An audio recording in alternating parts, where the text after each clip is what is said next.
Assalamualaikum warahmatullahi wabarakatuh dan salam sejahtera kepada semua penonton. Selamat datang ke Sembang Santai Ilmiah Mini kami pada hari ini. Pada video kali ini, kami ingin mempersembahkan satu perbincangan yang amat penting dalam konteks pendidikan dan budaya yang bertajuk Kerancuan Bahasa dan Kesannya terhadap kemahiran berdengar dan bertutur dalam bahasa Melayu. Tema utama kami ialah digital dimanfaati adab di teladan yang bukan sahaja relevan tetapi kritikal dalam era globalisasi dan digitalisasi yang pesat pada hari ini. Namun, izinkan kami bertiga memperkenalkan diri kami terlebih dahulu. Bermula daripada saya, nama saya Nur Alia Syafiqah binti Tanjung, boleh panggil saya sebagai Lia. Nama saya Nur Aina Afiqah binti Ridwan, boleh panggil saya Aina. Nama saya Farah Adila binti Abdul Majid, boleh panggil saya Farah. Baiklah, selesai sudah sesi perkenalan kita sebentar tadi. Kamu berdua tahu tak, bahasa merupakan identiti, media komunikasi dan juga penanda budaya sesebuah bangsa. Setiap perkataan yang kita guna, setiap contoh ayat yang kita pilih mencerminkan tahap intelek, kesantunan dan jati diri kita. Maka adalah amat wajar untuk kita menilai bagaimana digitalisasi mempengaruhi penggunaan bahasa Melayu, terutamanya di kalangan generasi muda. Baiklah rakan-rakan sekalian, sebelum kita menyelami topik ini, kami ingin merakamkan penghargaan yang tidak terhingga kepada pensyarah kami yang dihormati Dr. Selina Rasan. Beliau bukan sahaja membimbing kami dari segi akademik, tetapi juga menanam nilai adab dan integriti dalam penggunaan bahasa. Tanpa tujuan ajar yang diberikan oleh beliau, video ini tidak akan berhasil. Kami juga ingin memberikan penghargaan kepada rakan-rakan sekelas dan semua pihak yang telah menyokong penghasilan video ini. Tugasan ini bukan sekadar memenuhi kehendak kursus, tetapi juga merupakan satu peluang untuk kita semua merenung, menilai dan memperbaiki cara kita berbahasa, khususnya dalam dunia digital yang semakin mencabar nilai bahasa dan adab pada masa kini. Bahasa bukan sekadar alat komunikasi. Bahasa adalah cerminan budaya, moral dan jati diri. Dalam era digital pada hari ini, bahasa Melayu menghadapi pelbagai cabaran yang unik. Kita mempunyai media sosial, platform video, aplikasi pesanan segera dan pelbagai bentuk komunikasi digital yang lain. Kesemua media sosial ini memberi ruang tambahan untuk kita berinteraksi. Namun, ruang tambahan ini membawa risiko seperti penggunaan bahasa yang campur, kurang struktur dan kadang-kadang melupakan adab. Adakah kamu berdua tahu bahawa fenomena ini juga mempengaruhi cara kita mendengar, cara kita bertutur dan cara kita memahami mesej dalam pelbagai konteks, sama ada akademik, sosial ataupun profesional. Jika bahasa kita tercemar, maka persepsi terhadap diri kita juga boleh tercemar. Ini bukan hanya sekadar teori, tetapi ini adalah realiti yang boleh dilihat dalam komunikasi harian di media sosial, kelas dan kolaborasi. Dalam video ini, kami akan membahagikan perbincangan kepada beberapa bahagian. Yang pertama, kita akan menerangkan makna dan konsep kerancuan bahasa. Yang kedua, punca-punca kerancuan bahasa akan dianalisis secara mendalam, termasuk pengaruh pendidikan, media, budaya dan sikap masyarakat. Yang ketiga, kita akan menyaksikan lakonan situasi harian yang menunjukkan kesalahan bahasa dan pembentulannya. Yang keempat, kesan kerancuan terhadap kemahiran mendengar dan bertutur akan diperlihatkan melalui analisis dan contoh. Dan akhir sekali, kami akan membincangkan cadangan, penyelesaian dan refleksi individu supaya penonton dapat memahami dan mengaplikasikan ilmu ini dalam kehidupan seharian. Baiklah, bahasa adalah aset berharga. Bahasa bukan sahaja membentuk cara kita berkomunikasi, tetapi juga membentuk personaliti dan kredibiliti kita. Dalam dunia profesional, cara bertutur dan menulis boleh menentukan kejayaan seseorang. Dalam dunia profesional, cara bertutur dan menulis boleh menentukan kejayaan seseorang. Manakala dalam dunia sosial, cara bertutur boleh mempengaruhi persepsi, hubungan dan pengaruh kita. Maka sangat penting untuk kita menilai bagaimana digital memberi impak terhadap bahasa dan bagaimana kita boleh mengekalkan adab dalam berkomunikasi. Tema perbincangan ini, digital dimanfaati adab diteladani, mengingatkan kita bahawa teknologi hanyalah alat.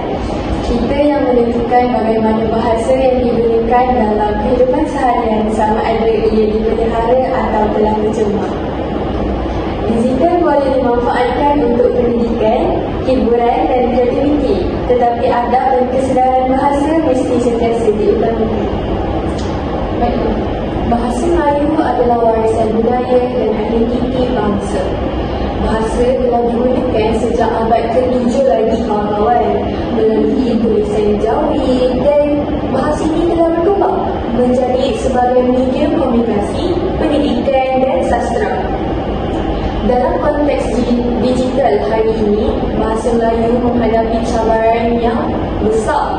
Statistik telah menunjukkan bahawa penggunaan bahasa rojak telah meningkat dalam komunikasi digital, terutamanya di kalangan remaja dan pelajar universiti seperti kita. Betul kan? Ya, betul. Misalnya, kajian Hashim Musa 2022 telah menunjukkan hampir 65% komunikasi di media sosial menggunakan unsur bahasa rojak. Sebagai contohlah, ayat seperti "I tak boleh bring begitu" ataupun "aku dah stand dah tadi" bukan sahaja menggabungkan maksud, tetapi juga melemahkan kemahiran bertutur dalam bahasa baku. Bahasa rojak menggambarkan kemerosotan struktur bahasa akibat pengaruh digital dan globalisasi. Fenomena ini membimbangkan sebenarnya. Kenapa? Sebab kan bahasa merupakan alat untuk menyampaikan ilmu. Jadi, bila generasi muda ni terbiasa dengan bahasa yang bercampur, jadi mereka mungkin akan menghadapi kesukaran untuk memahami teks akademik, mendengar ceramah rasmi atau bertutur dalam situasi formal. Oh, begitu. Baiklah, tema digital dimanfaati adab diteladani sangat relevan. Tema ini bukan sahaja menekankan kepentingan memanfaatkan teknologi, tetapi juga pentingnya adab dan kesedaran dalam berbahasa. Digital memberi ruang untuk kita mengekspresikan diri, tetapi ekspresi itu mesti diimbangi dengan tata bahasa yang betul, kosakata yang sesuai dan nilai yang sopan. Baiklah Aina dan Anya, adakah anda beritahu dalam konteks akademik, penggunaan bahasa yang tepat sebenarnya mencerminkan tahap pemikiran dan integriti seseorang. Penggunaan bahasa juga dapat menunjukkan kesedaran terhadap budaya dan warisan bangsa. Misalnya, pelajar yang menggunakan bahasa rojak dalam perbincangan mungkin kelihatan santai, tetapi dalam konteks akademik sebenarnya ia boleh menjejaskan persepsi pensyarah dan rakan sekelas. Sebaliknya, penggunaan bahasa baku dalam konteks santai atau digital sebenarnya tak semestinya kaku. Bahasa baku boleh diolah dengan nada santai, tapi struktur dan tata bahasa tetap dipelihara. Hal ini menunjukkan kefleksibelan berbahasa merupakan satu kemahiran yang penting dalam dunia moden pada hari ini. Dalam video ini, kami akan mengupas beberapa aspek yang amat penting. Yang pertama, maksud dan konsep kerancuan bahasa, termasuklah sejarah, teori linguistik dan contoh media sosial. Yang kedua, punca kerancuan bahasa dari segi pendidikan, media sosial, budaya hingga sikap masyarakat itu sendiri. Yang ketiga, kesan terhadap kemahiran mendengar dan bertutur, termasuk analisis psikologi linguistik dan contoh situasi yang nyata. Dan yang keempat, cadangan dan penyelesaian, iaitu strategi pendidikan, media, teknologi dan peraturan bahasa. Dan yang terakhir sekali, refleksi individu, di mana refleksi individu ini merupakan perspektif panel, pelajar dan penonton untuk memahami dan mengaplikasikan ilmu yang kita akan bincangkan sebentar lagi. Jadi dengan pemahaman yang mendalam, kita sebenarnya bukan sahaja dapat mengatasi masalah, tetapi juga mencadangkan solusi praktikal. Misalnya penggunaan aplikasi pembetul tata bahasa Melayu, penghasilan dengan digital berbahasa baku, dan latihan komunikasi formal dalam pendidikan. Tujuan akhir adalah supaya penonton bukan sahaja memahami isu kerancuan bahasa, tetapi juga dapat mengaplikasikan adab berbahasa dalam dunia digital agar bahasa Melayu terus terpelihara dan dihargai. Ingat semua, bahasa adalah aset budaya dan intelektual. Bahasa ini bukan sahaja membentuk cara kita berkomunikasi, tetapi juga membentuk identiti, kredibiliti dan martabat kita sebagai bangsa. Dengan memahami cabaran digital, kita semua dapat memastikan bahasa Melayu tetap relevan, beradab dan berkesan. Baiklah, sekarang ini kita akan masuk kepada maksud dan konsep kerancuan bahasa. Kerancuan bahasa merujuk kepada kekeliruan atau ketidaktepatan dalam penggunaan bahasa, termasuklah pencampuran kod, kesalahan tata bahasa dan pengaruh luar yang tidak sesuai. Menurut Nik Safiah Karim, kerancuan berlaku apabila pengguna bahasa mengabaikan struktur baku dan membiarkan unsur bahasa lain bercampur tanpa kawalan. Contohnya, macam I tak boleh brain benda tu. Dia tu macam annoying gila. Aku dah send file kat you semalam. Walaupun masa jelas bagi penutur generasi muda, tetapi penggunaan yang sedemikian rupa dapat mengurangkan kepekaan kita semua terhadap tata bahasa dan mengaburkan kemampuan bertutur dalam konteks non formal. Kajian oleh Hashim Musa pada tahun 2022 menunjukkan bahawa penggunaan bahasa bercampur terus meningkat di kalangan pengguna yang berumur antara 15 hingga 25 tahun.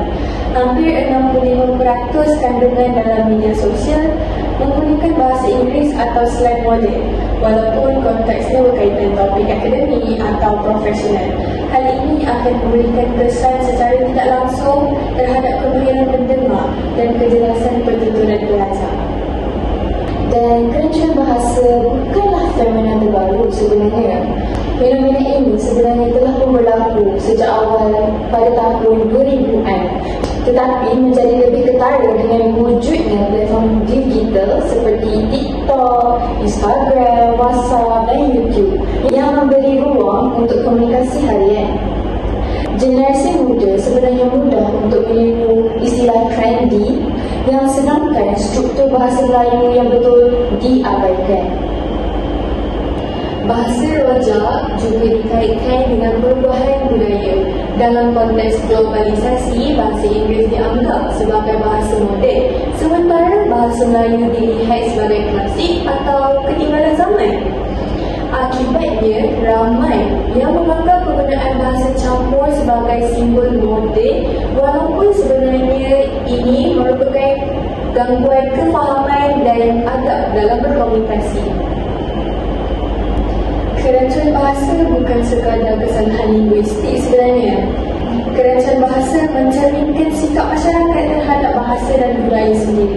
Apabila bahasa baru tak dihargai, generasi muda kehilangan keupayaan untuk bertutur dengan tepat dan mendengar dengan efektif, terutamanya dalam konteks akademik dan profesional. Dan selain itu, kerancuan bahasa sebenarnya menjejaskan identiti dan jati diri. Kerana bahasa adalah cerminan intelek, moral dan kesantunan. Jadi sekiranya bahasa kita ni bercampur tanpa kawalan, sebenarnya akan memberikan persepsi negatif terhadap keprofesionalan dan budaya. Baik, jom kita huraikan punca-punca kerancuan bahasa secara mendalam. Terdapat pelbagai faktor utama yang menjadi punca kepada kerancuan bahasa. Baiklah, yang pertama iaitu pengaruh bahasa asing. Bahasa Inggeris mendominasi pendidikan, pekerjaan, hiburan dan media. Akibat generasi muda terbiasa mencampurkan perkataan Inggeris dalam komunikasi harian. Misalnya ayat, "I nak update assignment tu cepat." ini menunjukkan kebergantungan kepada bahasa asing walaupun mesej dapat difahami. Betul tu Farah. Pengaruh ini juga bukan hanya sekadar dari media formal, tetapi juga media sosial seperti YouTube, drama dan filem. Istilah seperti flex, vibe, translate, update dan deadline menjadi sebahagian daripada bahasa harian yang kita gunakan. Punca yang kedua iaitu pengaruh media sosial. Platform digital membentuk gaya bahasa baru sebenarnya. Bahasa di media sosial bersifat dinamik, cepat dan kreatif. Jadi pengguna mencipta istilah baru atau mengubah struktur ayat agar lebih singkat. Misalnya, kata BTW iaitu by the way, ataupun IDK iaitu I don't know, atau TBH to be honest digunakan secara meluas. Walaupun efisien, tetapi sebenarnya mengurangkan latihan bahasa Melayu baku. Oh, baru saya sedar. Tapi kawan-kawan, selain itu juga, media sosial menekankan visual dan interaksi yang pantas. Pengguna lebih fokus pada mesej yang ringkas, bukannya ketepatan tata bahasa. Ini menyebabkan kerancuan bahasa menjadi kebiasaan oleh para pengguna di media sosial.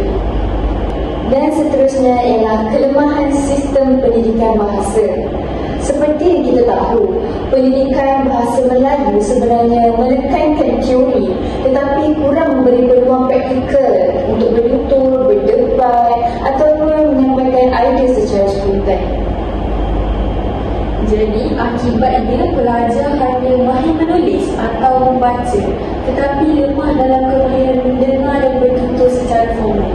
Jadi aktiviti praktikal seperti forum, simulasi syarahan dan pembentangan perlu diperbanyakkan supaya mereka lebih mahir dalam kemahiran mendengar dan bertutur. Di samping itu, sikap masyarakat dan persepsi budaya juga menjadi punca utama kepada kerancuan bahasa. Ramai yang menganggap bahasa rojak sebagai simbol keterbukaan dan kemodenan. Dalam budaya digital, istilah asing dianggap sebagai cool, sedangkan bahasa Melayu baku dianggap sebagai ketinggalan zaman. Jadi, pandangan ini sebenarnya menyukarkan usaha untuk memperkukuhkan bahasa baku kerana norma sosial memberi tekanan untuk menyesuaikan diri dengan trend. Dan punca yang terakhir ialah pengaruh selebriti digital dan pengaruh yang lebih dikenali sebagai influencer. Jadi influencer dan selebriti digital ni sering menggunakan bahasa rojak dalam video mereka, caption dan komen. Jadi generasi muda ni mudah meniru secara automatik tanpa menilai kesan terhadap tata bahasa yang digunakan. Betul tu Aina. Fenomena ini membuktikan bahawa media sosial mempengaruhi norma bahasa bukan sahaja dalam konteks santai tetapi juga dalam bidang akademik dan profesional. Baiklah semua, kita beralih pula kepada kesan kerancuan terhadap kemahiran mendengar dan bertutur. Baiklah, menurut Mahzan Arsyad pada tahun 2023, penggunaan bahasa rojak yang berleluasa boleh mengganggu keupayaan pelajar untuk memahami mesej formal. Struktur bahasa yang tidak konsisten ini sebenarnya boleh menimbulkan kekeliruan dan pendengar mungkin akan gagal untuk menangkap maksud yang sebenar. Betul tu Farah. Bayangkan seorang pelajar mendengar ayat yang bercampur. Sebagai contoh, so today saya nak explain benda ni. Mereka mungkin tidak sedar bahawa ayat ini bercampur dan ini dapat menjejaskan kemahiran mendengar secara aktif mereka. Jadi saya akan menerangkan kesan lain iaitu keupayaan bertutur secara formal yang semakin berkurang.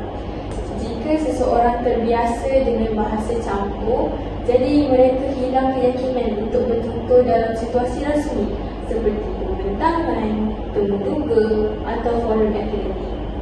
Jadi, kerancuan bahasa juga sebenarnya mengurangkan kefasihan ataupun kejelasan pertuturan.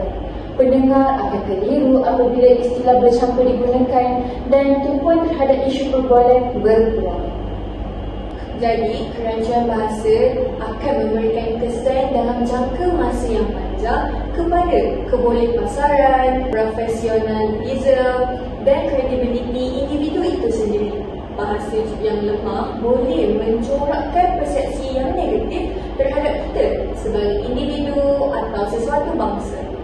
Oleh itu, latihan mendengar dan bertutur dengan bahasa baku mestilah diterapkan sejak awal pendidikan. Aktiviti interaktif seperti forum, debat, pembentangan akan memberi peluang untuk membezakan bahasa baku dengan kerancuan bahasa sekaligus meningkatkan kecekapan komunikasi. Baiklah, untuk menekan kerancuan bahasa, kami bertiga akan menerangkan tentang langkah-langkah yang dicanangkan secara holistik yang melibatkan pelajar, guru, media dan pihak kerajaan. Baiklah, penyelesaian yang pertama iaitu memperkukuhkan pendidikan bahasa. Sistem pendidikan harus menekankan praktikal berbahasa. Ini dapat memberikan peluang kepada pelajar untuk bertutur, berdebat dan menyampaikan idea dalam bahasa baku melalui aktiviti seperti forum akademik, perbincangan kelas dan projek berkumpulan. Aktiviti ini dapat membantu mereka dalam membina keyakinan untuk bertutur dan kesedaran tata bahasa mereka. Jadi selain itu, guru perlu menekankan contoh penggunaan bahasa baku dalam konteks digital. Sebagai contoh, membimbing pelajar menulis caption media sosial atau video dengan bahasa yang tepat tetapi tetap menarik. Baiklah, yang kedua, mempengaruhi ataupun dikenali sebagai influencer, YouTuber dan pencipta kandungan boleh menjadi ejen kepada perubahan. Seperti menggunakan bahasa baku dan sopan dalam video, caption dan komen. Mereka sebenarnya dapat menjadi contoh positif, membentuk nombor sosial dan mengurangkan populariti bahasa rojak. Betul tu Farah, selain itu juga platform media sosial boleh menyediakan panduan bahasa baku atau ciri seperti auto suggestion untuk membetulkan ayat. Ini dapat membantu generasi muda untuk menulis dan bertutur dengan lebih tepat. Baiklah, kita beralih pula kepada cadangan yang ketiga iaitu peraturan bahasa dan penguatkuasaannya. Jadi, kerajaan dan institusi pendidikan sebenarnya perlu memperkukuh peraturan bahasa seperti garis panduan rasmi untuk penggunaan bahasa di media sosial pendidikan, penguatkuasaan terhadap kandungan rasmi yang salah dalam kandungan bahasa dan kempen kesedaran bahasa baku di sekolah dan universiti. Betul tu Aina, ini sebenarnya bukan untuk meningkat kreativiti, tetapi sebenarnya untuk memupuk budaya dan kesedaran berbahasa, memastikan bahasa Melayu ini terus relevan, beradab dan profesional. Tapi awak berdua, saya juga ingin menambah cadangan yang keempat iaitu latihan kesedaran individu. Kesedaran individu adalah faktor utama. Pelajar dan masyarakat perlu dididik untuk menilai konteks situasi sebelum bertutur, memilih perkataan yang tepat dan mengamalkan tata bahasa yang betul walaupun dalam komunikasi yang santai. Jadi, akhir sekali motivasi ini boleh disokong melalui aktiviti interaktif seperti kuis bahasa, simulasi pembentangan atau penghasilan kandungan digital yang berbahasa baku. Baiklah kawan-kawan, melalui tugasan dan perbincangan ini, saya dapat belajar bahawa bahasa adalah cerminan nilai diri. Setiap perkataan yang dipilih melambangkan tahap pemikiran kita, kesedaran sosial dan jati diri. Saya sedar bahawa penggunaan bahasa rojak mungkin memudahkan komunikasi, tetapi ini dapat menghapis kepekaan terhadap tata bahasa dan adab. Baiklah, jadi perkara yang saya belajar daripada perbincangan kita tadi adalah isu kerancuan bahasa bukan sekadar kesalahan linguistik, tetapi sebenarnya isu budaya.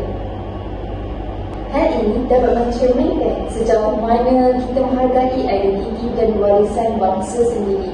Dalam era digital, cabaran ini menjadi lebih kritikal kerana pengaruh globalisasi dan media sosial yang ratas. Jadi bagi saya pula, dunia digital bukan musuh bahasa. Sebenarnya boleh dimanfaatkan untuk memperkasakan bahasa Melayu. Contohnya menghasilkan konten TikTok, YouTube atau blog yang menggunakan bahasa baku dan sopan.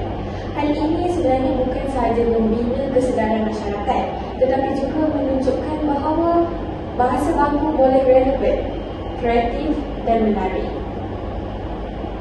Baiklah, tambahan pula, melalui perbincangan ini, saya juga dapat melihat bahawa pembelajaran bahasa bukan hanya tentang teori semata-mata, tetapi tentang latihan praktikal, interaksi sosial dan kesedaran diri.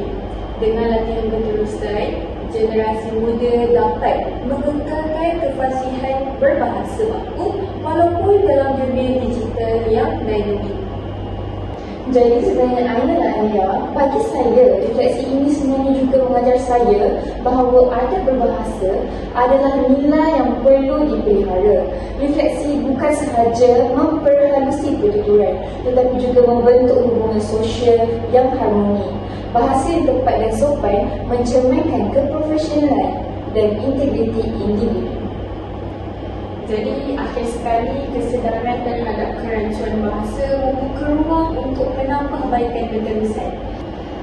Kerancuan bahasa bukan sekadar tanggungjawab individu, tetapi juga masyarakat dan institusi pendidikan. Baik rakan-rakan, secara keseluruhannya, kerancuan bahasa adalah cabaran utama dalam era digital. Walaupun teknologi memberi ruang untuk komunikasi pantas, penggunaan bahasa tidak terkawal sebenarnya boleh menjejaskan kemahiran mendengar, bertutur dan menulis. Kawan-kawan, kita harus ingat bahawa